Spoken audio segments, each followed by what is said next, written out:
Mesdames et messieurs, bonjour. Je suis ravi de vous accueillir ici sur cette emprise des éléments français au Sénégal. Ce n'est pas une base, nous n'avons pas de véhicules blindés, de systèmes d'artillerie, mais uniquement finalement des logements familles et des bureaux, parce que nous sommes un pôle opérationnel de coopération à vocation régionale. Ça signifie que nous conduisons des actions de partenariat avec les armées d'Afrique de l'Ouest qui en expriment la demande. Et cette dynamique de partenariat, eh bien, elle préfigure ce que va devenir en grande partie l'opération Barkhane qui, comme vous le savez, est en cours de restructuration.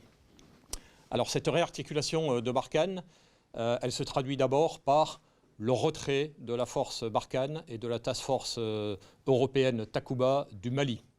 C'est une décision qui a été annoncée par le président Macron il y a quelques jours dans le cadre du sommet entre l'Union africaine et l'Union européenne, après une phase de concertation étroite avec nos partenaires africains, mais également avec nos alliés européens et nord-américains. Cela fait suite vraiment au fait que les conditions politiques et juridiques pour le bon accomplissement des missions des forces françaises et alliées sur le sol malien ne sont aujourd'hui plus réunies. Et parce que la junte malienne a fait le choix d'une rupture de confiance avec la communauté internationale. Alors, les forces françaises et alliées sont résolues à poursuivre la lutte contre le terrorisme au Sahel, aux côtés des États d'Afrique qui le souhaitent. Il est important également de rappeler que le bilan de la force Barkhane, après 9 ans d'opération, est très positif.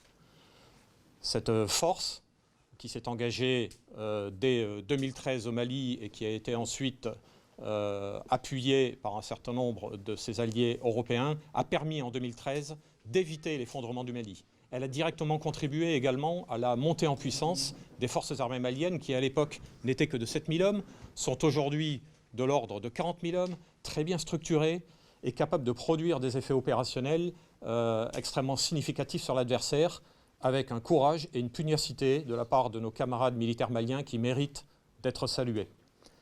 C'est une force également qui a obtenu de très nombreux succès tactiques en mettant hors de combat plusieurs centaines de djihadistes, ainsi que de nombreux chefs de réseaux terroristes, comme Droukdel d'Al-Qaïda au Maghreb islamique, ou Al-Sahraoui de l'État islamique au Grand Sahara. Et enfin, l'ensemble de ces forces, qu'elles soient maliennes, françaises, européennes, ont créé les conditions favorables aux acteurs du développement et de la stabilisation au bénéfice du bien-être des populations. Et ça, c'est important de le rappeler. Le deuxième point qui caractérise cette réarticulation de la force Barkhane, c'est que son champ d'action évolue et va désormais se concentrer sur 3 volets. Le premier volet, c'est la poursuite des opérations conjointes aux côtés des États sahéliens qui le souhaitent. Le deuxième volet, c'est la mise à disposition d'un certain nombre de moyens militaires, essentiellement aériens, pour aider les forces africaines, mais également françaises et alliées qui sont engagées dans la lutte contre le terrorisme au Sahel, par l'acquisition et le partage du renseignement, par la fourniture de moyens de transport logistique et d'évacuation médicale, mais également par des frappes aériennes au profit des troupes au sol qui sont au contact de l'adversaire. Et le troisième volet, qui est fondamental, qui au demeurant est le champ d'action des éléments français au Sénégal, c'est celui du partenariat militaire opérationnel. Ce sont en fait des actions de coopération entre nos armées. Ça se traduit par des échanges pour partager les bonnes pratiques. Ça se traduit par la conduite d'exercices et d'entraînements conjoints de façon à mécaniser un certain nombre de savoir-faire. Il n'y a pas une armée au monde qui évolue en autarcie. Nous avons besoin, nous militaires, de nous mélanger, de nous frotter les uns aux autres, de manière à tirer le bénéfice du retour d'expérience des uns et des autres. Nous apprenons beaucoup, nous militaires français, aux côtés de nos camarades militaires africains. Et j'ose croire que l'inverse est tout aussi vrai. Alors tout cela, bien sûr, ne peut se faire que sur les fondements d'une relation de confiance et d'estime réciproque, mais aussi de liens d'amitié. Vous savez, nous les militaires, derrière notre grand formalisme, nous sommes aussi des grands affectifs. Et nous sommes très attachés à cette notion de fraternité d'armes, sans laquelle il n'est pas possible de construire une architecture de sécurité collective qui est indispensable à la paix et à la sécurité sur le continent africain comme partout ailleurs. Alors d'abord, la France a été engagée pendant 9 ans sur le territoire malien à la demande des autorités maliennes. Donc il y a en permanence une très étroite coordination entre les forces françaises et alliées avec les forces maliennes et les autorités politiques maliennes. Donc la France agit depuis un certain nombre d'années dans des zones qui lui ont été dévolues de manière à lutter contre le terrorisme. Il est important de rappeler également que la force Barkhane n'a jamais eu vocation à éradiquer seule le terrorisme au Sahel. C'est tout simplement impossible. Cette action militaire ne peut se faire qu'avec un ensemble de forces africaines et occidentales qui sont résolues à lutter contre ce fléau.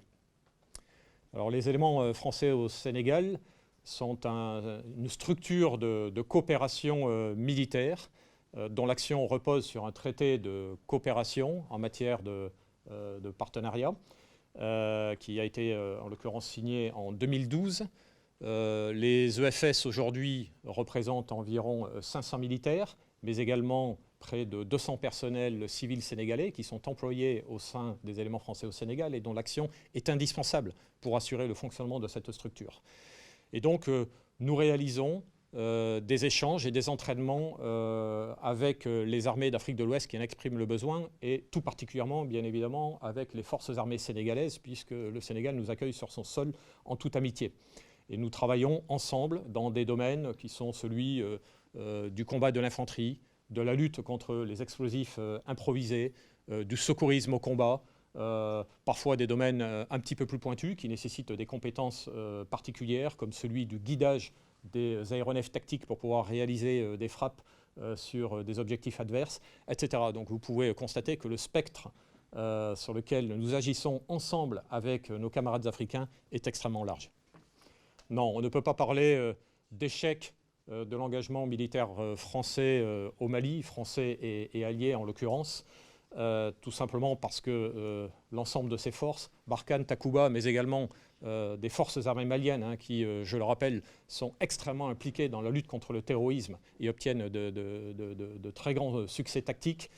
Donc la force Barkhane a neutralisé plusieurs centaines de djihadistes en 9 ans d'opération.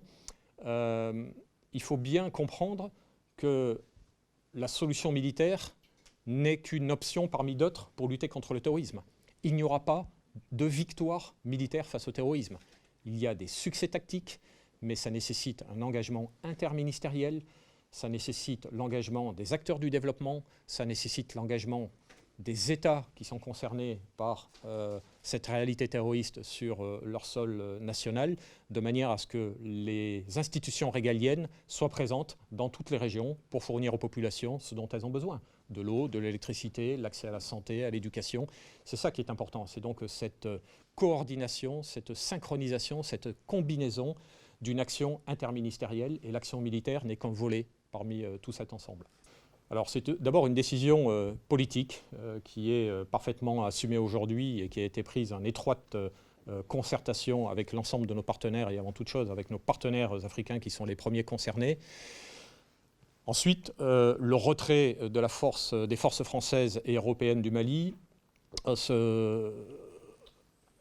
il n'y a que la junte malienne finalement qui emporte l'entière responsabilité de par son comportement au cours de ces derniers mois et son souhait de se tourner vers d'autres partenaires comme la société militaire privée Wagner, qui est une société de mercenariat, qui est tristement célèbre pour ses exactions qu'ils ont pu commettre sur un certain nombre de théâtres au Levant, en Libye et en Centrafrique.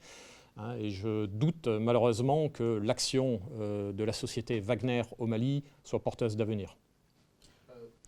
Des informations dont je dispose, oui, je peux confirmer la présence de plusieurs centaines de mercenaires appartenant à la société Wagner aujourd'hui sur le sol malien. Un déploiement de forces qui a débuté globalement au début de l'année 2022. Alors je n'ai pas d'informations précises sur ce sujet, mais en tout cas c'est à la demande forcément de l'État malien. Est-ce que ça s'est traduit par la rédaction et la co-signature d'un contrat, je ne suis pas en mesure de vous répondre. L'avenir nous le dira, mais là où une force de 5000 hommes a produit les effets que nous connaissons aujourd'hui, je vois mal comment 800 mercenaires, dont le premier objectif est la prédation et puis la recherche des profits, pourra obtenir des résultats bien supérieurs à ce qui ont été obtenus jusqu'à présent par les forces armées maliennes, les forces armées françaises et les forces armées alliées. Mais aujourd'hui, est-ce que la légitimité... Pensez-vous que le Sénégal peut être intégré dans la force G5 Sahel pour la lutte contre le terrorisme? Aujourd'hui, est-ce que notre pays est sous la menace terroriste selon vous? Bien, le Sénégal est pleinement investi dans la lutte contre le terrorisme, puisque le Sénégal fournit en permanence un contingent dans le cadre de la mission des Nations Unies au Mali, la fameuse MINUSMA. Voilà, nous nous entraînons d'ailleurs régulièrement avec nous, les éléments français au Sénégal, avec ce bataillon dans le cadre de la montée en puissance de cette unité avant qu'il soit projeté sur le théâtre malien. Donc oui, le Sénégal est pleinement investi dans cette lutte contre le terrorisme. Alors, vous avez parlé de Wagner. Voilà, c'est très difficile de répondre à votre question parce que c'est le sujet de ce qu'on pourrait appeler la multitude des fronts que l'on peut observer aujourd'hui en Europe comme sur le théâtre, le continent africain. L'avenir nous dira s'il y a un lien plus ou moins indirect entre ces deux situations particulièrement complexes. Merci, mon général.